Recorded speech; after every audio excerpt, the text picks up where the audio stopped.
সুপ্রিয় শিক্ষার্থী বন্ধুরা, আশা করি সবাই ভালো আছো। আমিও ভালো আছি আল্লাহ তাআলার অশেষ মেহেরবানিতে। তোমাদের সাথে আমার দেখা হয়েছিল আমার পূর্ববর্তী আরেকটি ক্লাসে, এবং সেই ক্লাসের ধারাবাহিকতা অনুযায়ী আজকে সেই পাঠের দ্বিতীয় পাঠ অর্থাৎ সেই অধ্যায়ের দ্বিতীয় পাঠ নিয়ে আলোচনা করব। তার আগে আমি আমার পরিচয় দিয়ে নিচ্ছি। আমি রুকসানা ইয়াসমিন, সহকারী শিক্ষক, মল্লিকপুর মডেল সরকারি প্রাথমিক বিদ্যালয়, সুনামগঞ্জ সদর, সুনামগঞ্জ। আজকে তোমাদের সামনে আমি হাজির হয়েছি ঘরে বসে শিখি পেজের পক্ষ থেকে।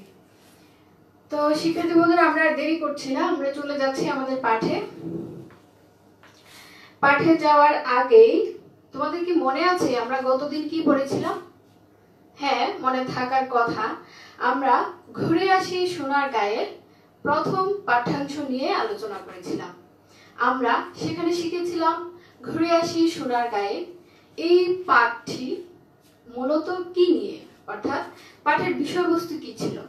তারপরে শিখেছিলাম এটা এত গুরুত্বপূর্ণ কেন, এই পাঠটি অর্থাৎ এই যে ঘুরে আসি সোনার গা সেটা এত গুরুত্বপূর্ণ কেন সেটাও আমরা শিখেছিলাম। এবং সোনারগাঁয়ের যে ইতিহাস, সেই ইতিহাস সম্পর্কেও আমরা কিছুটা জেনেছি। তো আর কথা না বাড়াই শিক্ষার্থী বন্ধুরা, চলো আজকে আমরা একটা ভিডিও দেখি, ছোট্ট একটা ভিডিও তোমাদের জন্য। আগে এটা একটু মনোযোগ সহকারে সবাই দেখবা, দেখলে হবে কি আমরা সোনারগাঁ সম্পর্কে, সোনারগাঁয়ের আরো অনেক তথ্য জানতে পারবো। সবাই একটু মনোযোগ সহকারে দেখো সোনারগাঁর ভেতরে কি কি আছে। এই যে আমরা এত সোনারগাঁ বলছি বা এত গুরুত্বপূর্ণ একটা জায়গা বলছি, এটা কেন এত গুরুত্বপূর্ণ দেখো, এর ভেতরের প্রত্যেকটা দৃশ্য ছবি যদি তোমরা মনোযোগ সহকারে দেখো তাহলে তোমাদের অনেক ভালো লাগবে। তোমরা কি দেখতে পাচ্ছ?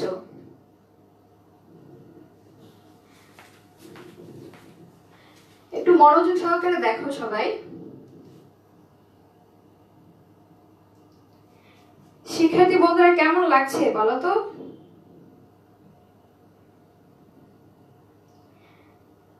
দেখা যাচ্ছে সবার? হ্যাঁ, অনেক সুন্দর একটি দৃশ্য। সোনারগাঁর ভেতরের দৃশ্যটা অনেক সুন্দর। সবাই একটু দেখো, মনোযোগ সহকারে দেখো।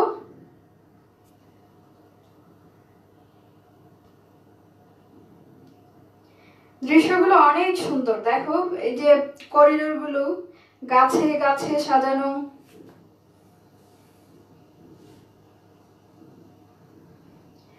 একটু মনোযোগ সহকারে দেখো সবাই।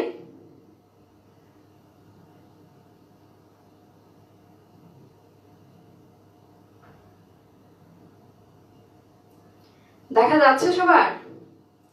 আশা করি সবাই দেখতে পাচ্ছে। এই যে দেখো ভেতরের যে বহু পুরাতন যে বিল্ডিং গুলো, অনেক সুন্দর কারুকার্য মিশ্রিত। এই যে দেখো অনেক সুন্দর করে কারুকার্যগুলো দেওয়া। প্রাচীন নিদর্শনগুলো, হাজার হাজার বছরের প্রাচীন নিদর্শনগুলো অনেক সুন্দরভাবে এখানে সাজানো রয়েছে, সংরক্ষিত করা হচ্ছে সরকার মাধ্যম থেকে। আমরা গতদিন জেনেছিলাম গণপ্রজাতন্ত্রী বাংলাদেশ সরকার ঐতিহ্য ও সংস্কৃতির অংশ হিসেবে এটাকে বিশেষ গুরুত্ব সহকারে সংরক্ষণ করা হচ্ছে। এখানে বছরে প্রায় প্রতিদিন হাজার হাজার মানুষ পরিদর্শনে আসে, দেখতে আসে। এই যে দেখো প্রাচীন গ্রাম বাংলার চির ঐতিহ্য, এই যে কৃষি, গরু, তারপরে এই যে দেখতে পাচ্ছ সবাই? হ্যাঁ, আশা করি দেখতে পাচ্ছ। আমি নিজেও এখানে গিয়েছিলাম, দেখে আমার আসতে মন চায়নি, আমার সেখানে থাকতে ইচ্ছে হয়েছিল, কিন্তু ওখানে তো আর আমার বাড়ি নয় যে আমি চলে আসব। এখানে আমরা আমাদের পরবর্তী ইয়াগুলোতে আমরা যখন চেষ্টা করবো আমাদের এই করোনা প্যান্ডামিক চলে যাওয়ার পরে আমরা একটা বনভোজন করতে পারি কিনা এই জায়গায়। তো শিক্ষার্থী বন্ধুরা, আজকে আমরা এই ভিডিও ক্লিপটা এখন পর্যন্ত, এই যে দেখো ভেতরের ওই সময়ের ঈশা খাঁ এবং তার পরিবারের লোকজন যে জিনিসপত্রগুলো ব্যবহার করতে, এই যে দেখো এখানে জামদানি শাড়ি, নকশি কাঁথা, অনেক সুন্দর সুন্দর নকশি কাঁথা এবং জামদানি শাড়ির উৎপত্তি এখান থেকে। দেখো অনেক সুন্দর সুন্দর বহু পুরাতন নৌকা, তারপরে হ্যাঁ পিতলের অনেক জিনিসপত্র আছে। তখনকার সময়ের ঈশা খাঁ পরিবারের লোকজন যা যা ব্যবহার করতেন। তো শিক্ষার্থী বন্ধুরা আজকে আমরা এখান পর্যন্তই অফ দেই, ঠিক আছে? আমরা পরবর্তীতে ধীরে ধীরে ধীরে ধীরে আরো অনেক জিনিস দেখাবো। আমরা আরো অনেক জিনিস দেখবো এখান থেকে।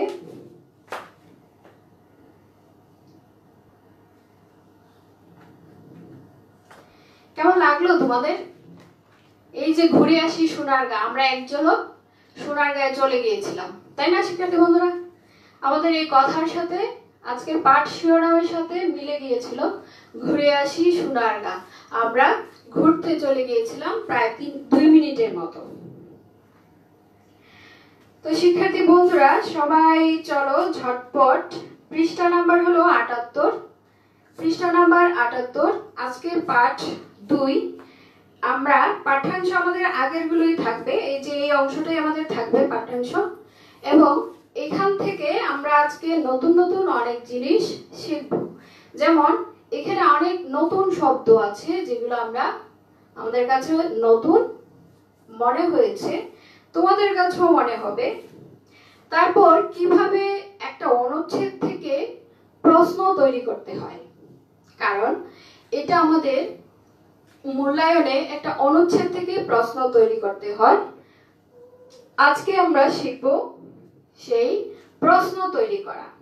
তারপরে অনুশীলনের আরো কিছু গুরুত্বপূর্ণ জায়গা আছে, যেমন আমরা গতদিন শিখেছিলাম একই অর্থ বোঝায় এরকম 5টি শব্দ শিখেছিলাম, যেমন ফুল, পানি, পৃথিবী, নদী, পতাকা, ঠিক আছে শিক্ষার্থী বন্ধুরা? তো আজকে আমরা সেখান থেকে বিপরীত শব্দ শিখব। বিপরীত শব্দটা কি? আচ্ছা আমরা বিপরীত শব্দ পড়ে যাচ্ছি।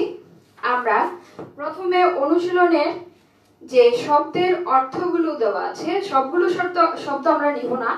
আজকের পাঠ্যাংশের আমাদের প্রথম যে শব্দগুলো দেওয়া আছে আমরা সেগুলো নিয়ে আলোচনা করব। আশা করি আমি যে শব্দগুলো বাছাই করেছি সেই শব্দগুলোর সাথে তোমাদেরগুলো মিলে যাবে, কারণ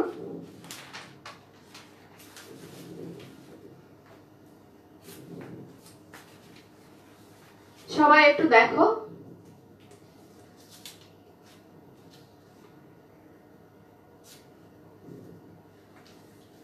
দেখা যাচ্ছে কিনা সবার? এই যে উপরের অংশটা একটু খেয়াল করো সবাই, একদম উপরে শব্দার্থ বা নতুন শব্দের অর্থ। এই প্রথম 5টি শব্দ আমরা দেখি।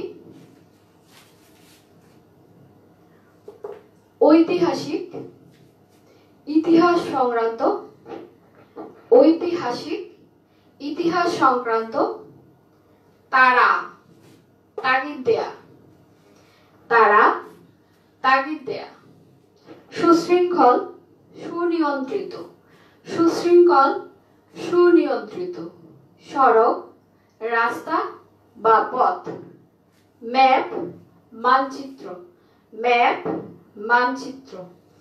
তো ঝটপট তোমরা খাতায় লিখে নাও। এবারে শিক্ষার্থী বন্ধুরা এবারে তোমরা তোমাদের বইয়ের 83 নং পৃষ্ঠা খুলো, 83 নম্বর পৃষ্ঠা খুলো সবাই।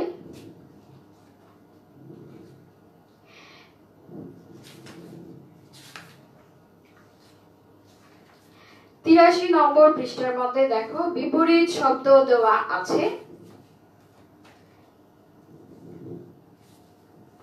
সেই বিপরীত শব্দগুলো আমরা এক ঝলক দেখে নেই।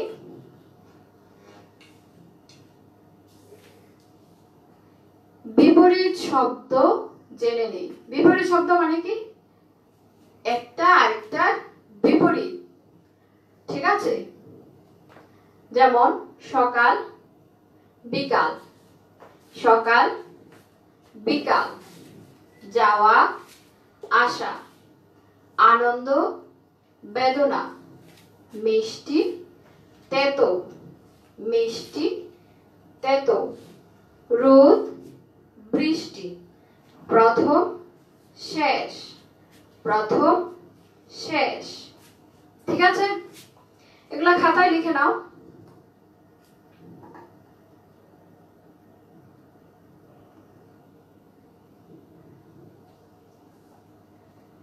সেই ফাঁকে শিক্ষার্থী বন্ধুরা, আমরা পাঠের অংশটুকু পড়ার আগে আমরা তোমাদেরকে একটা কাজ দিয়ে দিচ্ছি, বাড়ির কাজ।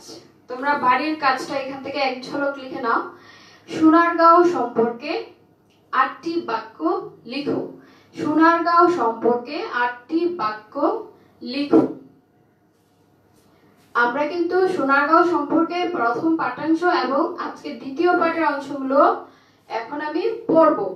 তাই আমি আগেই তোমাদেরকে প্রশ্নটা দিয়ে দিলাম যাতে তোমরা এই কাজগুলো নির্ধারণ করতে সহজ হয়, সুবিধা হয়। সোনারগাঁও সম্পর্কে 8টি বাক্য লিখো। আজকে প্রচন্ড গরম,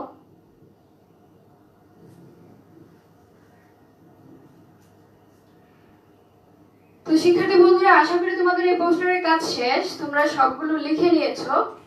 আমাদের সবচেয়ে গুরুত্বপূর্ণ একটা কাজ রয়ে গেছে, সেটা হলো আমাদের প্রশ্ন করা শিখতে হবে। অর্থাৎ একটা অনুচ্ছেদ থেকে কিভাবে প্রশ্ন তৈরি হয় এবং আমরা প্রথমে প্রশ্ন থেকে উত্তর এবং সেই উত্তরগুলো কিভাবে অনুচ্ছেদ থেকে আসে বা একটা আরেকটা পরিপূরক, এরকম কাজগুলো আমরা একটু ব্যাখ্যা বিশ্লেষণ করব। তার আগে অনুচ্ছেদটা তোমাদেরকে একটু পড়ে শোনাই। যেহেতু এটা আমরা আগেও একদিন পড়েছি, তাই আমি একটু স্পিডেই পড়ে যাচ্ছি, তোমরা শুধু হাত বুলিয়ে নিও। আর যদি নতুন কোনো কিছু মনে হয় যে এটা বুঝো নাই, তাহলে সেটা প্রশ্ন করো। জানুয়ারির মাঝামাঝি, শীতের সকাল, কুয়াশার আবরণ ভেদ করে সূর্য কেবল উকি দিচ্ছে আকাশে। এর মধ্যে সবাই পৌঁছে গেছে স্কুলে। সাবিহা, নমিতা, কবির, সুবীর সবাই। হাসান স্যার তো আগেই এসে গেছেন। সবাই যাবে শিক্ষা সফরে। ঐতিহাসিক সোনারগাঁও যাবে তারা। কি আনন্দ, কি উল্লাস সবার মনে। সাবিহা ভাবছিল সোনারগাঁও আসলে দেখতে কেমন। এটা কি সোনা দিয়ে মোড়ানো? এটা কি সোনা দিয়ে মোড়ানো কোনো গ্রাম? হঠাৎ তার চিন্তায় ছেদ পড়ল। হাসান স্যার সবাইকে বাসে ওঠার জন্য তাড়া দিলেন। সবাই সুশৃঙ্খল হয়ে বাসে বসলো। হাসান স্যার এবার ঢাকার একটি ম্যাপ ঝুলিয়ে দেখালেন, বললেন, এই দেখো সোনারগাঁও। ঢাকা থেকে সোনারগাঁর দূরত্ব 27 কিলোমিটার। এটা নারায়ণগঞ্জ জেলায়।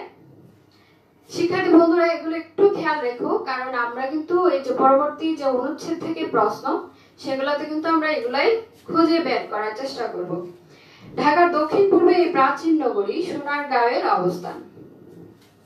সবাই মনোযোগ দিয়ে শুনছিল হাসান স্যারের কথা। তিনি জানালেন, আমরা গুলিস্তান যাত্রাবাড়ি ফেলে এসেছি। এবার আমাদের বাস চলছে ঢাকা চট্টগ্রাম সড়ক পথে। কাঁচপুর ব্রিজ পার হয়ে একটু গেলেই সোনারগাঁও।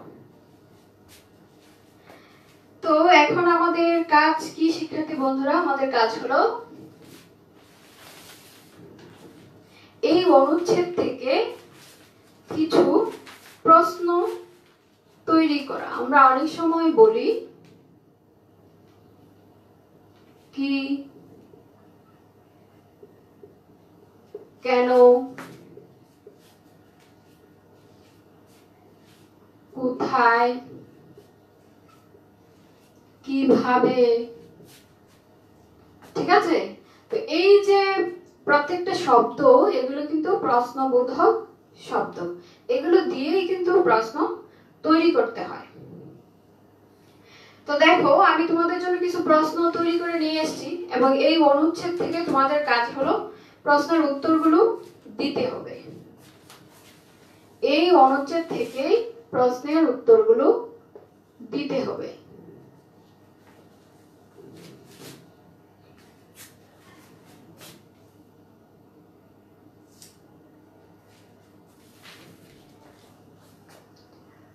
আমাদের প্রথম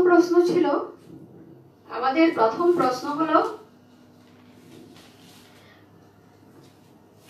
আজকের গল্পটির নাম কি? আশা করি এটা সবাই তোমরা পারো। গল্পটি কোন বিষয় নিয়ে লেখা? গল্পটি কোন বিষয় নিয়ে লেখা? ঢাকার কোন দিকে সোনারগাঁও অবস্থিত? সোনারগাঁও কোথায় ও কত কিলোমিটার দূরে অবস্থিত? শিক্ষার্থী বন্ধুরা, এই প্রশ্ন চারটা তোমরা খাতায় ঝটপট লিখে নাও। এটা আমরা আগে বাড়ির একটা কাজ দিয়েছিলাম, ঘুরে আসি সোনারগাঁও সম্পর্কে 8টি বাক্য লেখা, এবং এখানে আরো একটি হোমওয়ার্ক তোমাদের রইল। এখানে আমি তোমাদেরকে বলছি যে আজকের গল্পটির নাম কি। এই যে দেখো, এই যে গল্পটা আমাদের শুরু হলো, এই গল্পের নাম কি? আমাদের আজকের গল্পের নাম হলো ঘুরে আসি সোনারগাঁও।